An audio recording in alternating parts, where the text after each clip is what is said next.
Salam jumpa dengan saya Romo Alexander Erwin Santoso dan kembali dengan Ibu Dendrit Suryadi yang akan menginspirasi kita mengenai hal-hal psikologi yang bisa kita terapkan dalam hidup keluarga kita. Topik kita hari ini adalah tentang toxic positivity. Apa itu? Toxic itu kayak beracun ya kan? Terus positivity itu sebetulnya adalah sesuatu hal yang positif. Tetapi bagaimana sesuatu yang positif bisa menjadi toksik atau bisa menjadi beracun atau sesuatu yang bisa mengganggu kehidupan seseorang? Mari kita simak dan sekali lagi Anda jangan lupa membagikan dan share maksud saya topik kita ini kepada mereka yang sedang mengalami atau yang belum mengalami supaya semua bisa memahami bahwa tidak semua hal yang kita rasa baik itu merupakan hal yang harus kita berikan kepada orang lain. Jangan-jangan malah toksik. Nah, mari kita bahas bersama, tapi sebelumnya kita akan berdoa singkat sebentar. Dalam nama Bapa dan Putra dan Roh Kudus. Amin. Tuhan, dalam hidup sehari-hari Engkau memberikan kepada kami banyak orang yang kadang merasa senang, tetapi kadang juga merasa kurang nyaman atau sedang bermasalah. Berikanlah kebijaksanaan kepada kami untuk membagikan kebaikan kepada mereka, supaya mereka bukan hanya terdukung, tetapi mereka juga dapat bangkit dan bertumbuh. Doa ini kami panjatkan demi Kristus Tuhan kami. Amin. Dalam nama Bapa dan Putra dan Roh Kudus. Amin. Oke, salam jumpa kembali Ibu Dendrit yang sudah bersama-sama dengan kita. Wah, psikolog yang satu ini paling setia sama program-program di Keuskupan Agung Jakarta ya. Jadi Anda juga bisa ikut di Instagramnya. Instagramnya apa? @ngdendrits. @ngdendrits. ANGIEDENRICH ya. ngdendrits. Nah, ini berbahasa Inggris soalnya namanya ya. Semoga Anda tahu. Ada di sini dituliskan ya, ngdendrits. Silakan diikuti untuk topik-topik selanjutnya. Dan Anda juga boleh mengusulkan topik-topik yang lain yang mungkin bisa berguna bagi kita semua di kolom komen di sini. Oke, Dendrits, apakah yang sebetulnya dimaksud dengan toxic positivity itu? Secara garis besar, biar para pemirsa juga tahu. Ya, jadi sebenarnya toxic positivity itu adalah sebuah asumsi atau keyakinan seseorang bahwa sesuatu yang positif itu sebenarnya bisa jadi bermakna berlawanan, seperti yang sebenarnya di awalnya dimaksudkan. Nah, jadi memang sebenarnya yang namanya toxic positivity itu sifatnya tidak disadari ya Romo ya. Karena kan memang kalau kita seperti sudah banyak tahu bahwa yang namanya positivity itu kan bagus ya, sesuatu yang positif, sesuatu yang kita berikan pada orang lain dan pasti maknanya juga akan memberikan dampak yang baik. Tapi ternyata kalau berlebihan dan juga malah tidak produktif, justru akan semakin membuat seseorang itu merasa terbebani atau mungkin jadi merasa cemas sendiri gitu ya, karena memang ujung-ujungnya jadi nanti kesannya banyak menaruh harapan. Jadi sebetulnya yang sesuatu yang positif ini justru menjadi beban bagi orang yang diberikan ya. Iya.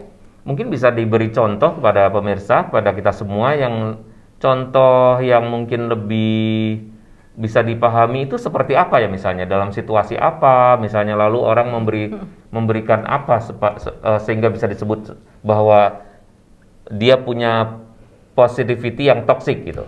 Iya, jadi kadang-kadang misalnya seperti gini Romo, misalnya kalau ada anak yang misalnya dia mengerjakan tugas menggambar, kemudian setelah itu ternyata dapat nilai dari gurunya misalnya tidak terlalu baik ya, hasilnya nggak bagus, betul ya. Dan mungkin juga dari gambarnya mungkin masih nggak oke lah ya. Lalu maksud baik si orang tua ini adalah untuk menyemangati anaknya ya, untuk memberikan dorongan kepada anaknya untuk bisa menghasilkan gambar yang lebih bagus lagi. Misalnya, ayo nak, kamu pasti bisa kok. Ini kan sebenarnya kan kamu mungkin lagi asal-asalan nih. Jadi orang tuanya bermaksud menyemangati dengan positivity atau positive thinking lah gitu ya. Betul. Padahal mungkin si orang tua sendiri juga sebenarnya sadar kalau anaknya memang nggak bisa gambar, tidak berbakat. Betul. Nah, tapi si orang tua mau menyemangati, namun alih-alih menyemangati malah bikin semakin si anak ini makin malas menggambar, misalnya contoh.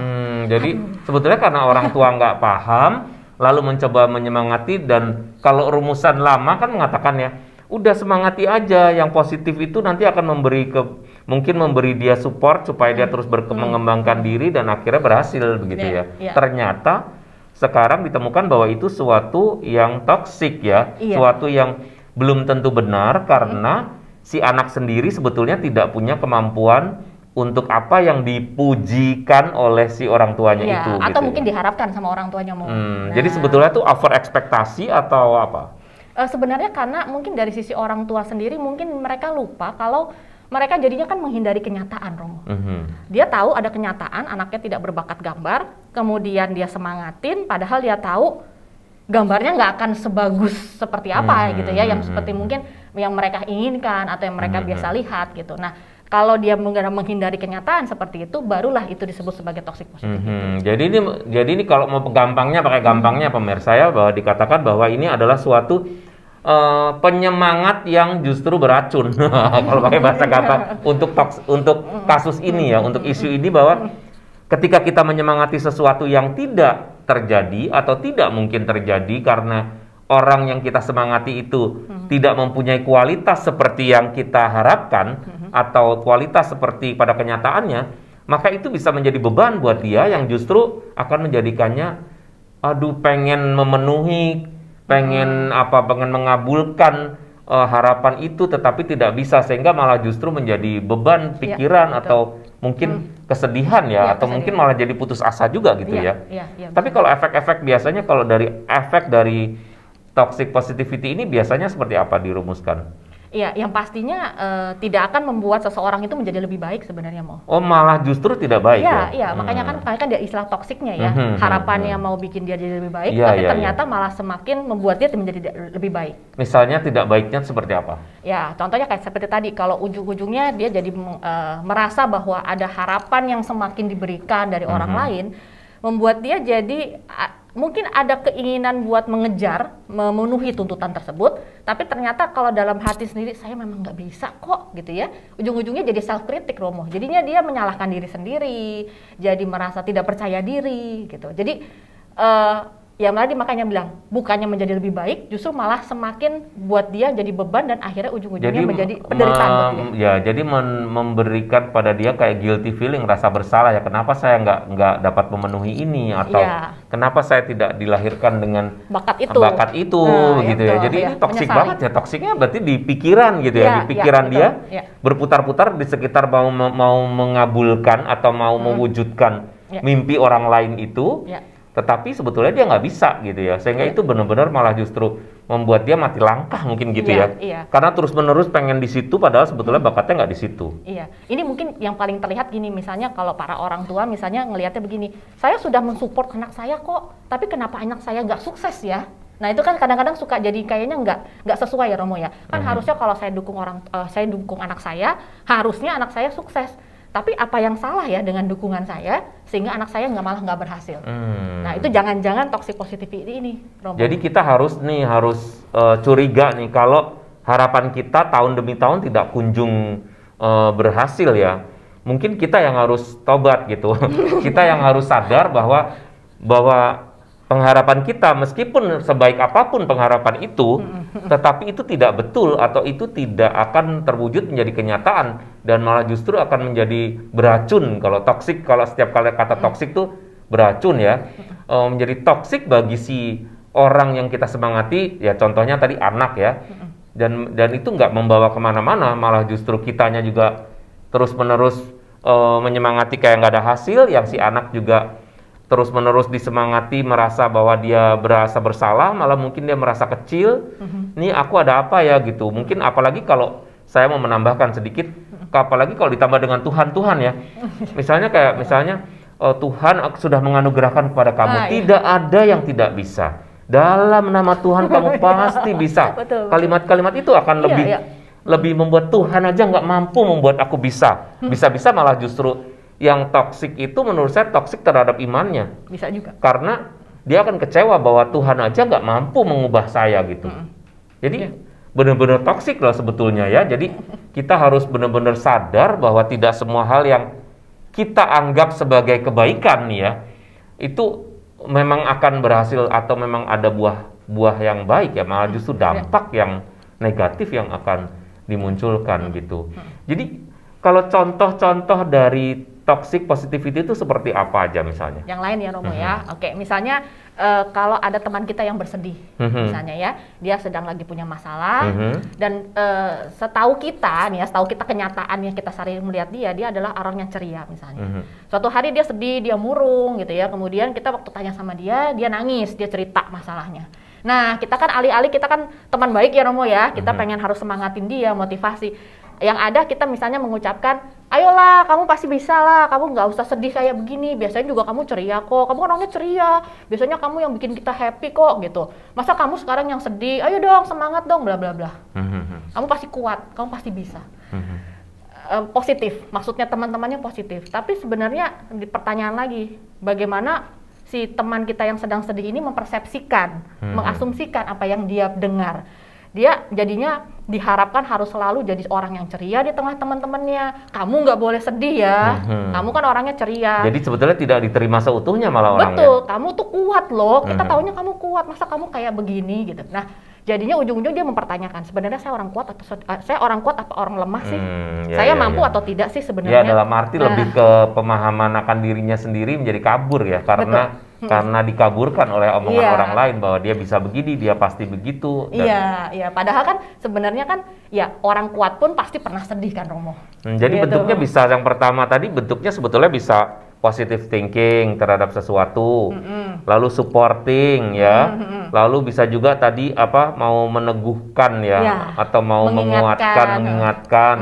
Jadi hal-hal yang sebelumnya itu positif tidak selalu dan lebih banyak bagusnya sebetulnya, tetapi kadang-kadang itu bisa menjadi suatu yang toksik. Jadi kita mesti mengetahui lah dengan jelas siapa orang yang akan kita berikan ini, dan kadang-kadang tanya, mungkin bagusnya dipenuhi dengan pertanyaan ya, pertanyaan lanjutan ya. Kalau kamu mama suruh menggambar tuh sebetulnya kamu suka nggak sih gambar? Mungkin gitu ya, dengan klarifikasi. Contoh-contoh lain seperti apa kalau klarifikasi atau mungkin lebih ke klarifikasi ya, dugaan saya. Klarifikasi, kemudian juga berusaha untuk peka juga sih Romo. Artinya kalau tadi teman kita sedang sedih, artinya ya kita dengarkan dia saja dulu gitu, nggak perlu banyak omong dulu gitu.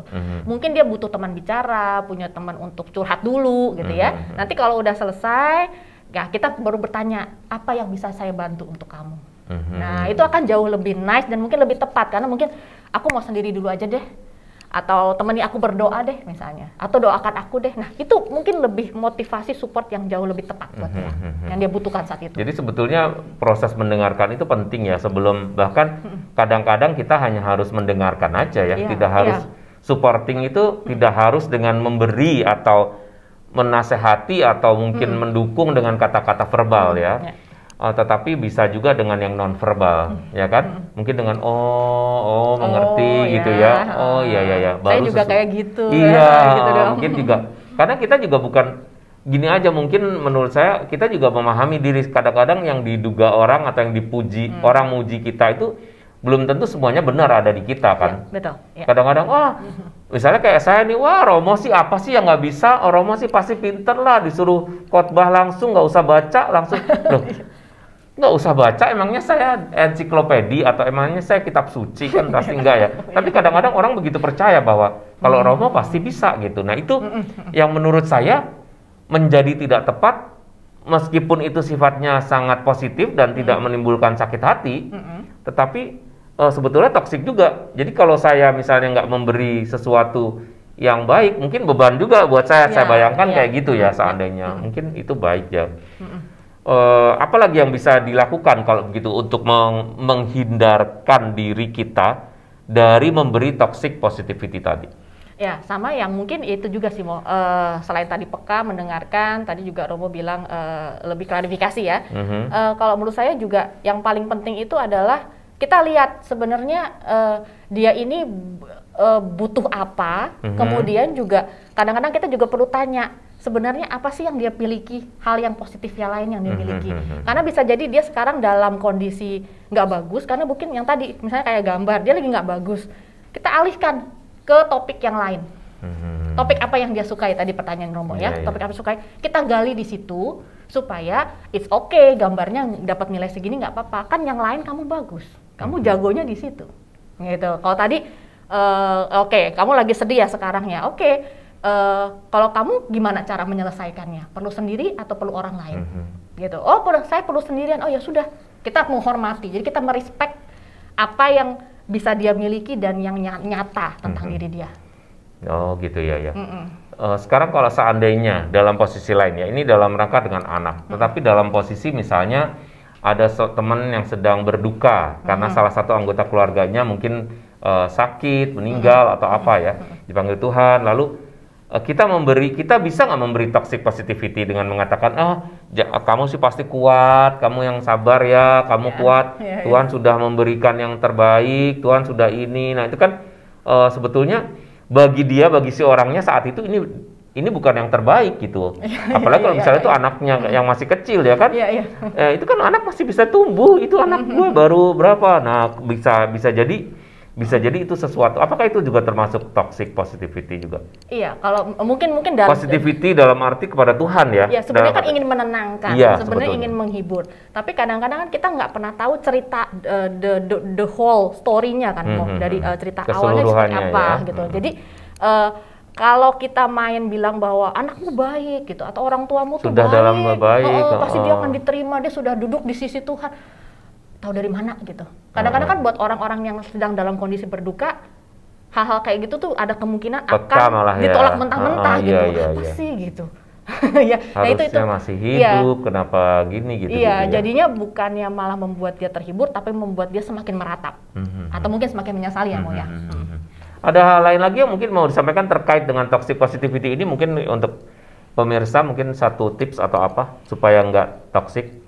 Iya, yang pasti kita semua juga mesti belajar peka tadi ya. Artinya kita juga perlu tahu bahwa kenyataannya seperti apa sih. Kata tadi balik lagi, toxic positivity itu kadang-kadang kita jadi melampaui kenyataan. Kita jadi kadang-kadang menghindari atau kadang-kadang kita justru malah menyangkal kenyataan. Tapi yang benar adalah bagaimana kita bisa melihat kenyataan apa yang terjadi, apa yang sedang dialami, apa yang sebenarnya dia miliki, bakat apa yang dia punya. Nah, disitulah yang lebih baik kita motivasi daripada kita hanya sekedar memotivasi hal-hal yang memang tidak dimiliki oleh orang itu. Jadi kayak halusinasi ya, Romo ya, nggak punya, tapi diada-adakan gitu. Nah, jadi lebih baik kita lihat yang real aja, kita lihat yang nyata aja, apa yang benar-benar dia punya, kelebihannya, disitulah kita motivasi di situ. Iya. Kadang-kadang bahaya juga jadi lip service itu sesuatu yang mungkin enak di mulut tetapi tidak enak di lapangan ya. Karena mulut nggak bisa main bola. Jadi kita harus hati-hati memberikan peneguhan pada orang. Cukuplah peneguhan itu misalnya, Tuhan sudah memilihkan yang terbaik bagi kamu. Mungkin kalimat itu ya, aku akan mendoakan kamu supaya kamu bisa menemukan yang terbaik, yang kamu senangi, yang kamu bisa bertumbuh di situ. Itu lebih real ya, karena sama-sama belum tahu. Kan masih semoga ya kan, daripada pasti Tuhan kasih kamu, pasti. Emang kata-kata pasti itu berbahaya juga sih. Karena di dunia ini tidak ada sesuatu yang pasti kecuali kebaikan Tuhan. Amin gitu ya. Dan yang pasti itu adalah ketidakpastian gitu. Yang pasti itu juga di dunia ini adalah perubahan. Bahwa dalam dunia ini sesuatu yang menetap itu tidak mungkin, pasti akan perubahan. Even batu yang sekeras itu pun kalau kena angin aja bisa bolong, ya kan? Angin loh ya kan? Apalagi kena air, apalagi keinjek-injek orang, pasti beda ya gitu. Makanya hati-hati dengan kepribadian seorang anak atau kepribadian teman kita atau situasi. Anda harus benar-benar menempatkan diri dengan telinga yang lebih lebar daripada mulut yang menganga untuk menyampaikan sesuatu yang sebetulnya mungkin Anda anggap positif, tapi bisa sangat toksik. Terima kasih Dendris untuk saat ini, dan semoga ini bisa membantu kita untuk menginspirasi. Jangan toxic positivity, tetapi kita bisa memberi positif yang benar-benar positif. Tuhan memberkati. Salam.